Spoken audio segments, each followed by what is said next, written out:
to get this air down so you can hear me over the air. How do you cut it down? Hmm. Okay, maybe we'll cut it off for now. Can't get it down. No, that's louder. Hi guys, what it is, I'm trying. Okay, I ain't never heard no air that high. Okay, how do I get this down or off for the moment? Okay, well, it is what it is. I'm trying to not make so much noise. Um, Hold on a second.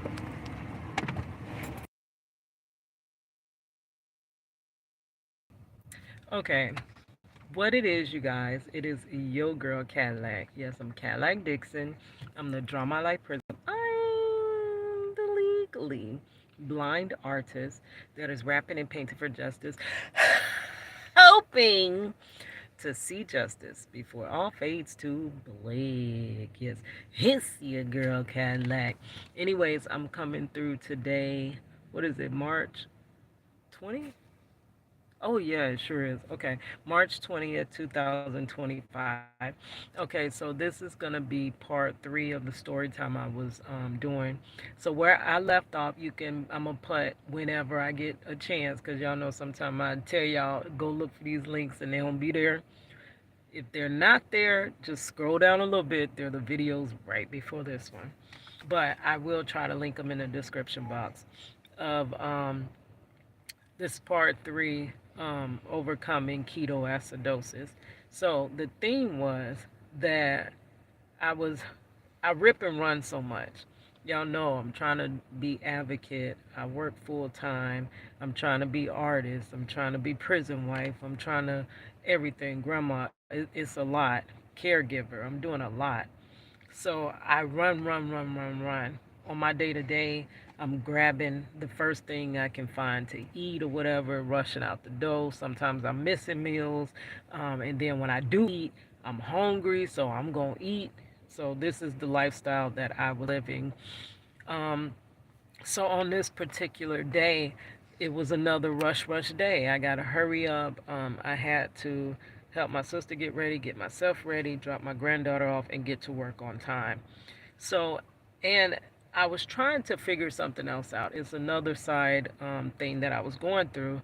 So I was checking my voicemail. My voicemail stays packed because I don't regularly check it because I'm on the go so much. And really, it's just all those spam calls and stuff like that. So I'm looking for a particular call.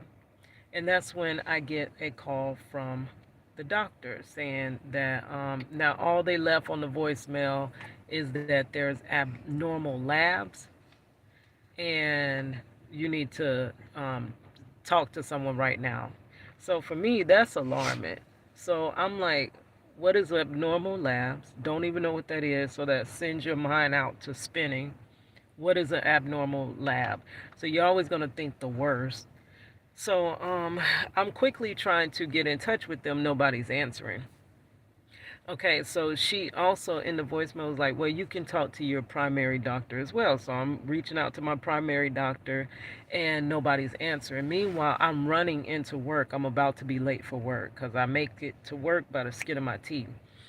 So they didn't answer. So I'm like, I don't know what's going on, but I really need to figure something out. So upon running, I kept calling the primary doctor. I barely hit that clock on time. And that's when the primary doctor is like, yeah, there's some abnormal lab results. You need to talk to someone right away. Can you make an appointment? And of course, I can't because I'm working and I work the rest of the week. So how can I make an appointment? So this is where life kind of gets in way. It's more of that matrix system gets in the way of you taking care of your true self. You know, being who you're supposed to be because you're stuck in this rat race cycle. Okay, so end up the doctor answers as I'm hitting that clock, and I barely met my window because we got a little window grace period before we're late to work. So I hit the clock, and that's when they tell me that. And I'm like, no. Like, and then you want to know now because you don't want to stay in suspense. They were trying to make me an appointment for like 2 days later. And so I kind of broke out in tears because I didn't know, and I don't want to sit there and worry. So then that's when I asked my job, can I just go to the doctor, see what they're talking about, because they won't talk to me over the phone, and then I'll come back to work. So did that. I get to the doctor, and he's like, so you're here for what reason? And I'm like, because my lab results came in. They said that they were abnormal. So that's when he was like, oh, would you like me to read your labs to you? Because I really don't know those numbers. I don't know stuff about that. So I was like, yes. So he's like, this, that's fine, that's fine. And he's like, oh,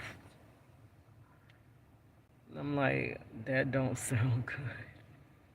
He's like, oh my gosh, this is what they're talking about. So I'm like bracing myself. I'm sitting there nervous as heck. Before they took my, they take your vitals. And the last couple of times that I went to him, I've had the issue of why is my blood pressure being high? And is not usually, he's like, your blood pressure is not usually this high like that. We don't understand this. So he prescribes me a second medicine, um, trying to get the blood pressure back to regular.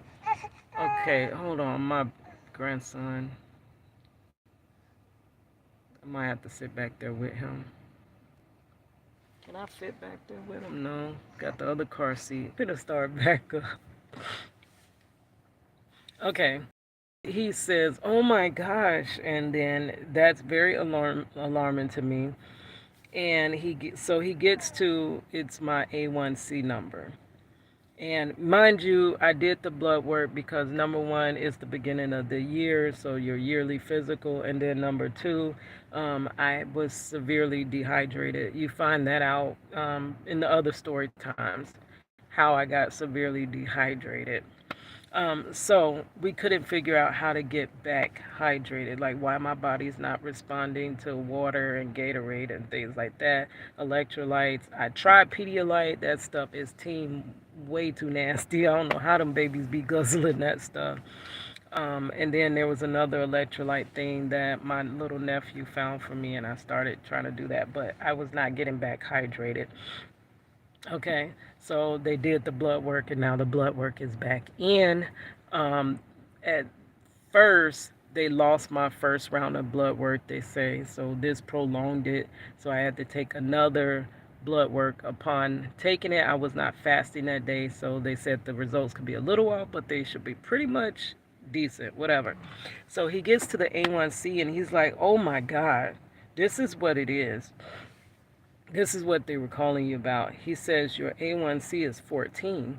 So I don't even really know about A1C. All I know is that about 9 years ago, when my mother passed, I was diagnosed. The same year that she passed, I was diagnosed with pre-diabetes. From that point, and I lived a crazy, reckless lifestyle. At that point, working overnight, at that theme park, and then at Walmart. You definitely don't take care of yourself working overnight. I was doing all those energy drinks, trying to stay up overnight. I was single mother. It was too much. So people always attributed they say bad habits of eating, but besides that, it's also the lifestyle that you have to live to make it in this matrix society. Honestly, that was the only way I was going to raise my daughter, and the only way I was going to make it was to live the lifestyle I lived, but it took a toll over time on my health, and I still kept living that reckless cycle lifestyle. So it's 14. Now, I don't know A1C numbers, so all I know is I was in pre-diabetic, which is less than 7. And upon finding that out, I was so shamed when I found out I had pre-diabetes. I did not tell anybody. All I did was get to exercising. I started jogging at the park. I started cleaning up the way I eat a little bit, and the next um, appointment, my A1C went down, and they were like, "You're good." Now they never told me the whole points of the A1C. I'm just focused on staying out of that borderline area. So for the last 9 years, I have been borderline pre-diabetic or whatever. Okay, so he goes and he's like, "How did you get to this? What is going on? Why is it 14?" I'm thinking, upon Googling later, I find out 14 is the top out. It could be higher, they just don't know. The chart ends at 14. So we don't know how high my A1C was. So he's looking at the past history and he's like, "Where's your other blood work from last year? Because you don't just get here in a year." He's like, "Where's the year before?" So he had 2000, and so he was missing 2024 and 2023. He's missing those two blood works. Okay, but I did take them. Know that I did go get the blood work. Okay, so the thing is, he doesn't draw blood. He used to draw blood, so that's why he had 2022. That's when he stopped drawing blood in the office. You would have to make a separate lab appointment. Okay, which is always better when they just draw the labs there and just sit them off and they get them back and you're fine. When you go through third party, that's where I ended up with the issue, going through the third party with the blood labs. So last year, they pulled my blood and I heard nothing back. So I'm assuming I heard nothing back. This was in June, that I must be good, and I just lived my best life. That was around the time my daughter gave birth to my grandson. That was stressful. I was all over the place, not eating, sleeping in a hospital chair, running around. So that's my lifestyle, right? Okay, so you okay, buddy? So, last year's lab, they never contacted me back from the little clinic where I work at. They actually draw the lab. So though my primary is there, they were supposed to draw the lab, send it over to him. He never got it. And then he'll, every time I see him, he's like, "Where's your labs?" I'm like, "Well, can you pull them over, or do you want me to bring them? Like, how do you get these labs?" I know it can't be that difficult to have communication about labs, but it never did. And they never contacted me back, so I'm assuming everything is well, because the one time they did contact me back when I was in that pre-diabetic state, something was wrong. So I'm assuming, which is wrong to assume, always find out real answers, that if they don't contact you, you're fine. We find out this year the reason they didn't contact me is because that contract was lost. The clinic at my job ended up switching to another agency, and I guess they just never contacted me through that switch, which I'm finding out they should have still contacted me, because there was a couple of months before they finally switched, and it was like, that's kind of why, they're no longer with this contract, because of things like this. So last year, didn't get anything, because the one thing that, remember when I was calling the two doctors to see who can read the labs, the one lady was saying that, no, your labs were abnormal last year too, but nobody reached out to me. So from last year June to now, I'm just walking around with these abnormal lab results and don't know whatever. Okay, and then the year before, they had my labs. And of course, the primary doctor, he never had them, but I did go get them. And I don't know, we didn't go, I don't think we may have went over labs that year. That would be 2023.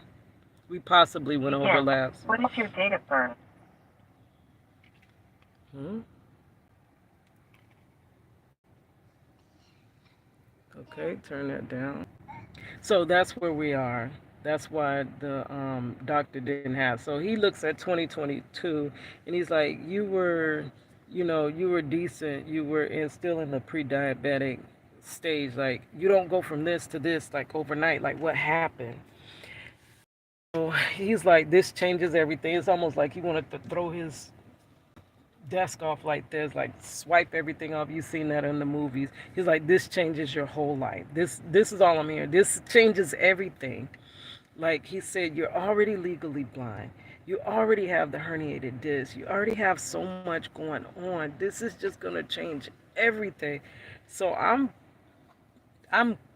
quiet. Like I do things internally. So though I look stoic on the outside and calm, and I'm just like I'm freaking out. It's the inside that I show my emotion. I don't show my emotions on the outside. So I'm really like freaking out, and he's scaring me, honestly.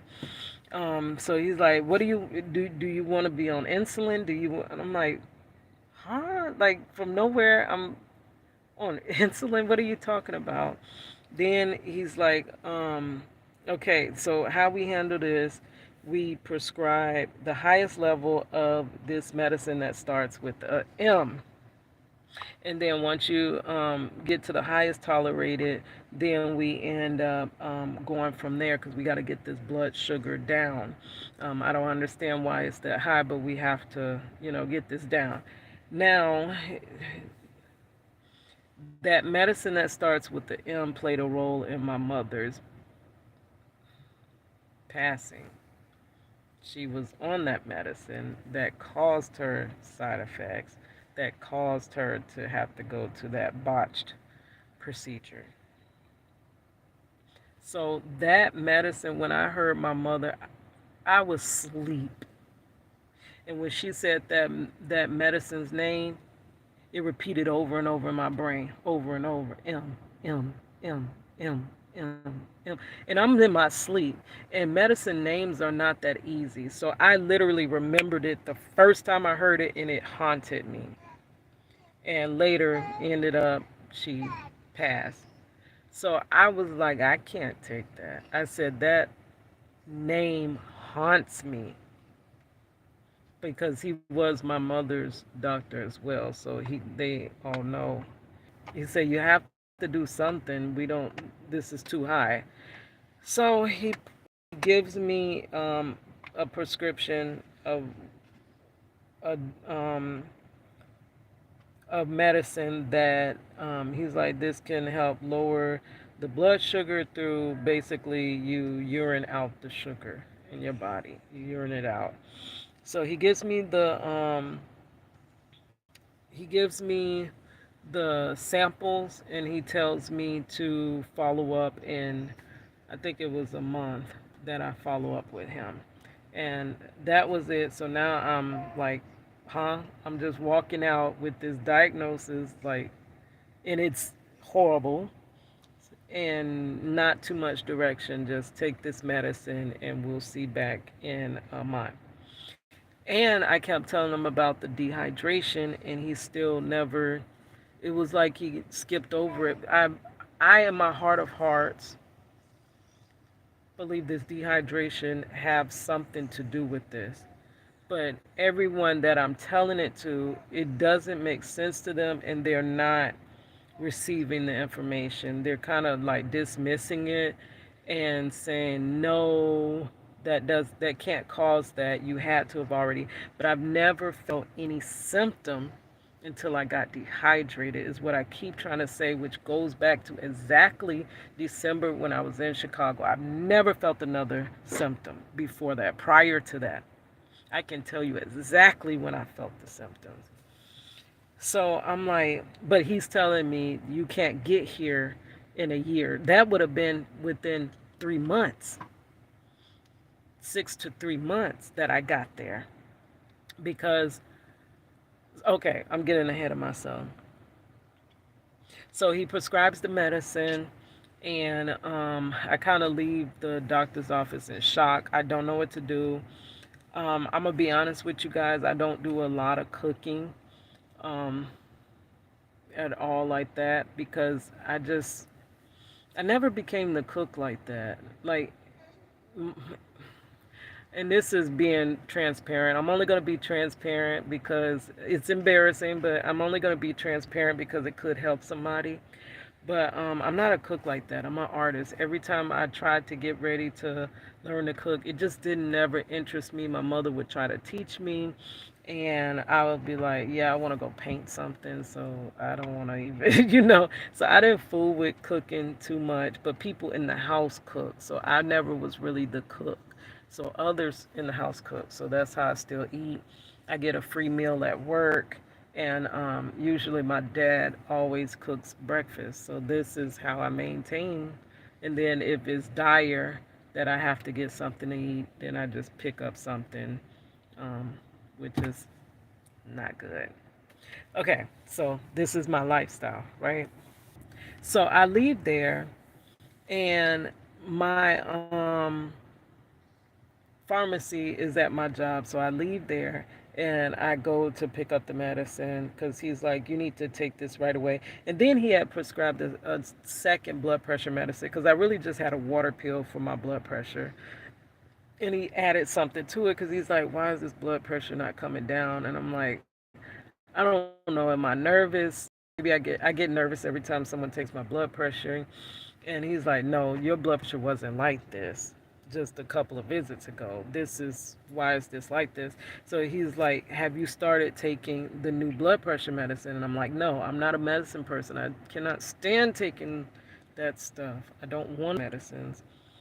So I hadn't started the new medicine. He's like, you need to start today. So I start the new blood pressure medicine, and I go to pick up the prescription, which is the sample he gave me, but the prescription form of it. And upon getting there, there's an issue with the insurance. And I find out they say it could be a couple of days before they resolve it because this is new. They have to do all these authorizations. But I'm told to just keep taking the samples until my regular medicine comes through.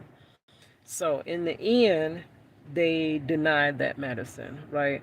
Okay, so I stopped by because I'm like, oh wait, this is the clinic that pulled my blood. Why? Maybe I could peek in. Maybe they can talk to me now that I'm face to face. Because remember, she said talk to them, make an appointment to talk to them, or I can talk to my primary care.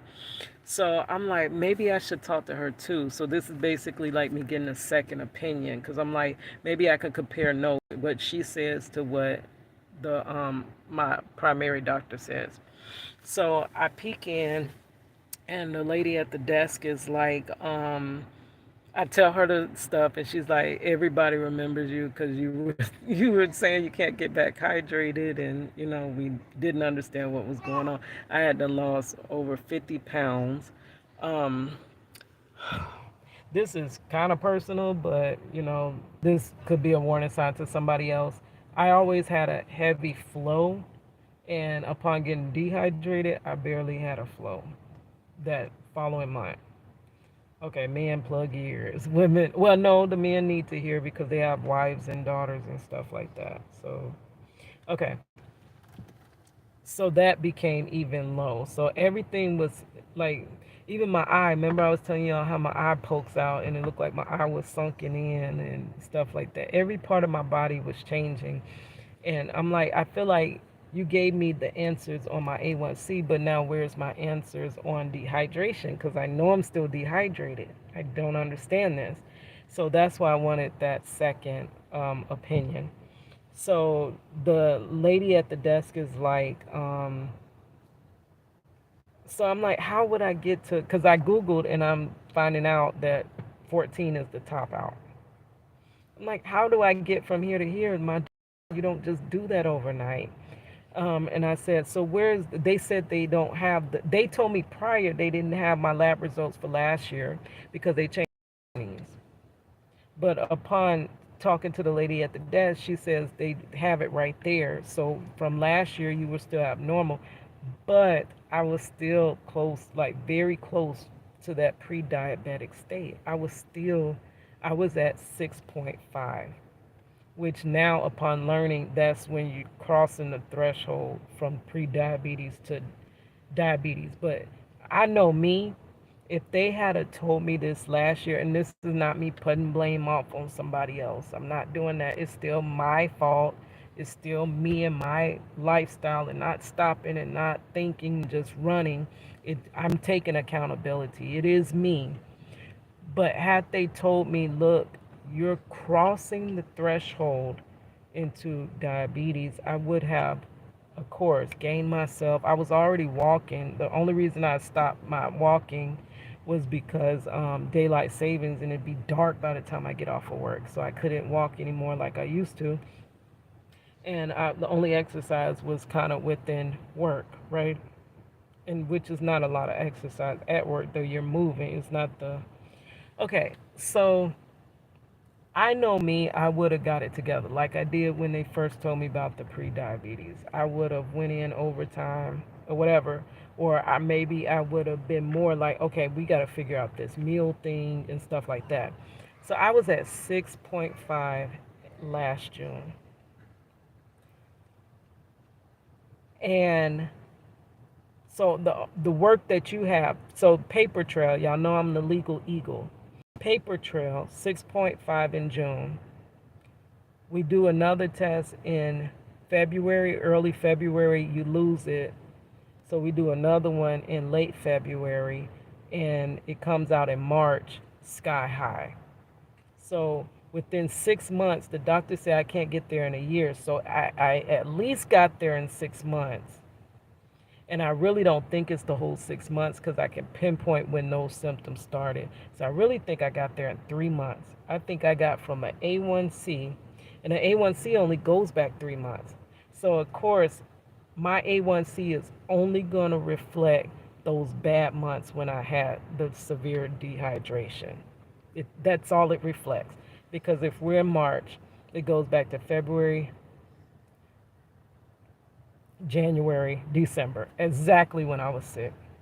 Exactly when I. So I'm thinking that dehydration, and upon doing more research, it does, because I'm like, could a A1C ever give like a false reading? And it's saying in special situations it could, and dehydration is one of the things that they say. Dehydration could cause a false um, blood sugar because, I mean, A1C, because there's not enough water in the body, but it's the same amount of sugar. So it's concentrated. So it's going to read much higher than it truly is because you don't have the water to flush it throughout your body, right? So I'm studying mentioning that, but people are discarding me. But still, you're not telling me, how did I get there so fast? If you don't get there, because everyone's saying this is a gradual thing. This is gradual. My step from 6.5 was not 14 off the charts. The average step is gradually going up,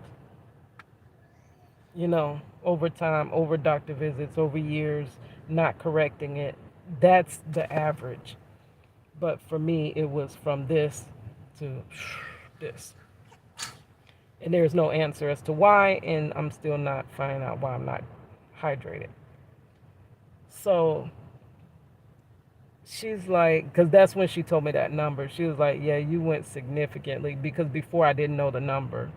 I'm thinking that my charts last year showed that I must have been, at 11 something, and now I'm at 14 off the chart. No, I was at 6.5, and now I'm off the charts 14. So they're like, do you want to make an appointment with her so she could further sit down and talk to you? We don't know when she'll be in the office. So the quickest emergency appointment was a phone visit appointment. So she's like, they prep me on the phone visit. You can't be driving. You have to, it's certain standards that they have when you're doing a phone visit. Okay. So I'm like, yeah, I take it because I want to see what she goes over. If she gives me does she know anything about the dehydration? And now, upon this research of it also playing a role. Are you talking or crying? So then I'm like, sure. So I go home that evening, and at least I got a little of the holes filled in because he didn't have my blood work from the day before. So the next morning, I'm like, I got to get up early. Gotta help my sister get her shower. I gotta get ready. I didn't have to drop my granddaughter off that day, but I knew I had to get to work because they only had a 10 o'clock appointment. I start work by 11, but I need to start driving by 10:30. But you can't be driving while the appointment. So I knew I had to be in place at work by the time the 10 o'clock appointment came. So I'm trying to hurry out the door, grabbing whatever I can to put in my mouth, and then I thought I was going to get to work, but I didn't get all the way to work. I got close to work when the phone visit started. And the phone visit went longer than expected because I asked a trillion and one questions. I'm the type of person that I might ask you the same question in several different ways because I'm trying to reiterate, I'm trying to receive and understand. So, yes, a lot of people get aggravated with that, but this doctor was not. She was patient. She had so many more answers than the first doctor. And she had answers as to my hydration. And she was like, she said, first, we got to get this down. And she's like, they put that M name back on the table, and I told her about how that haunts me because of my mother. I can't you know mentally take this. And she's like, no, we want your medicine plan to be something you're going to do because we want you to be successful. So we're talking about different medicines. She said also that they don't know, sometimes it leads to this, but he didn't even read that off of the first blood work. That she was like, you also have a UTI, we have to treat that. I'm like, he didn't even say anything about that, so he missed that.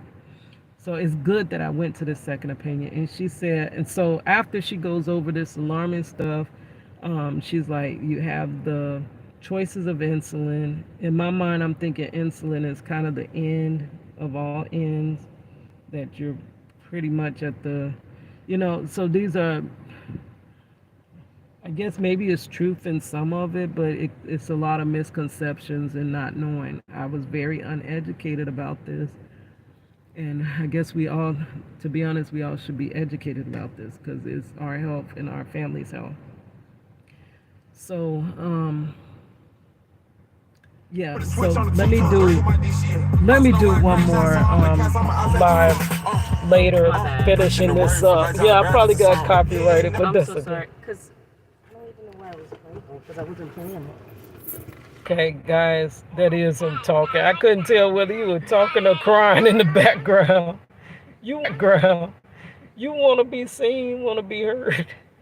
Anyways, I'm gonna wrap this up. I hate to keep doing this. So now this is part one, two, three. I'm gonna finish in part four, I hope. All right. Hiss your girl Cadillac. Steady talking over you. You trying to say it too? You trying to say it too?